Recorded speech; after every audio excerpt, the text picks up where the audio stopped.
você vai analisar, além de levar na lâmpada de fenda, você vai medir a acuidade visual. Meça a acuidade visual desse paciente, sem correção, um olho de cada vez, vê se existe muita diferença da acuidade visual entre os dois olhos, porque o ceratocone, como a gente sabe, é uma doença assimétrica, sempre tem um olho melhor. Então, avaliar a acuidade visual sem correção, porque às vezes nem ele percebe que um olho está ruim, está pior do que o outro, só vai descobrir na consulta. E a refração? A refração é importantíssimo. Você vai colocar o paciente no GRINS e ele pode ter, às vezes, uma ametropia leve, um astigmatismo baixo, associado com uma miopia também baixa, mas na hora da refração, em vez de ser uma refração rápida e fácil e limpa, não, é uma refração difícil, uma refração que você vai e volta, o paciente tem dúvida, não sabe responder qual a lente melhor, justamente porque no ceratocone o astigmatismo é irregular. E essa irregularidade realmente dificulta a correção. O paciente não aceita bem a correção com os óculos, na hora da refração. É um dado importantíssimo para você suspeitar de um ceratocone subclínico. Mesmo, às vezes, o paciente que não tem sintoma nenhum. A princípio, ele nem percebe que um olho está ruim, porque, como eu já falei, é uma doença assimétrica. Outro dado importantíssimo ali no seu exame clínico, exame físico, é a ceratometria. Pega a ceratometria do paciente, pode ser aquela que sai no autorrefrator, olha ali existem ceratocones com ceratometrias normais, existem. Mas se você tem uma ceratometria que está acima do normal, você suspeita ainda mais. Porque a média da ceratometria do brasileiro é 44 dioptrias, pode variar entre 43 e 45. Então, uma ceratometria, isso falando de ceratometria média. Então, uma ceratometria média acima de 45, você pode suspeitar tranquilamente. Ou uma ceratometria no meridiano mais curvo, acima de 46,5 dioptrias, você pode suspeitar mais ainda. É o que eu falei, você vai somando os dados. A ceratometria também é muito importante, porque a gente sabe dessa média da ceratometria normal do brasileiro. Então, você tem que prestar atenção na ceratometria. Você pode, como exame complementar, já pedir de imediato, inclusive, a topografia de córnea, que é um exame rápido, fácil de fazer, e você já olha na topografia da córnea daquele paciente se existe curvaturas mais altas, igual eu falei, acima de 46,5, se existe astigmatismo irregular através ali da deformação dos discos, dos anéis do disco de plástico que é projetado na córnea. Você pode comparar os dois olhos, se existe muita assimetria entre os dois olhos, tudo isso você acende o alerta que pode ter ali na sua frente um paciente com ceratocone subclínico, que é a sua chance de tratar precocemente, a sua grande oportunidade e ao mesmo tempo um desafio, mas uma grande oportunidade. Você pegar aquele ceratocone subclínico naquele paciente jovem e conseguir diagnosticar e tratar e controlar a doença, evitar que esse paciente tem que fazer um transplante de córnea futuramente. Isso é fundamental, pessoal. Pouca gente faz isso. Então, isso tem que ser divulgado em massa. Bom, o que mais? Os exames. Aí você suspeitou no seu exame clínico, principalmente na história, na anamnese. Como eu falei, o exame físico ele é pobre nesses casos iniciais. Você tem que pedir, começando os exames complementares, começando pela topografia de córnea que eu falei. Pediu a topografia de córnea, ela veio normal, mas você suspeitou pelo exame clínico, como a clínica é soberana, mesmo com topografia e ceratometria normais, você precisa pedir 2 exames fundamentais. O OCT de córnea para fazer mapa epitelial, medir a espessura do epitélio e o Pentacam, que eu vou falar daqui a pouquinho. Por que você deve pedir o mapa epitelial e o Pentacam. Agora, se você suspeitou, eu falei, no seu checklist ali do consultório que você vai aplicar amanhã no seu paciente jovem.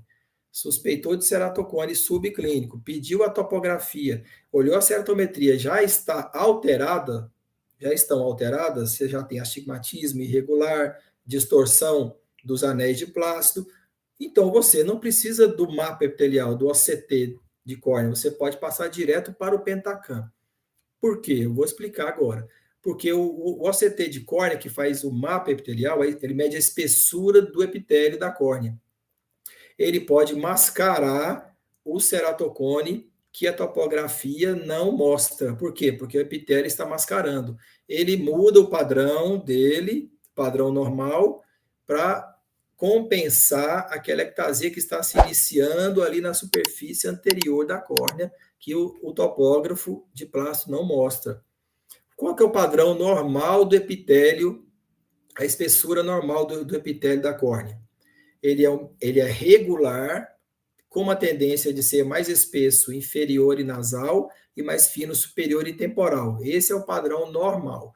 Quando esse padrão se inverte, ou seja, ele fica mais fino, a cor mais fria, azulado, no centro, para central, inferior, ali onde está tendo no ápice daquela ectasia, e mais espesso ao redor, cores mais quentes, alaranjado ou vermelho ao redor, esse aspecto do epitélio é chamado endunate.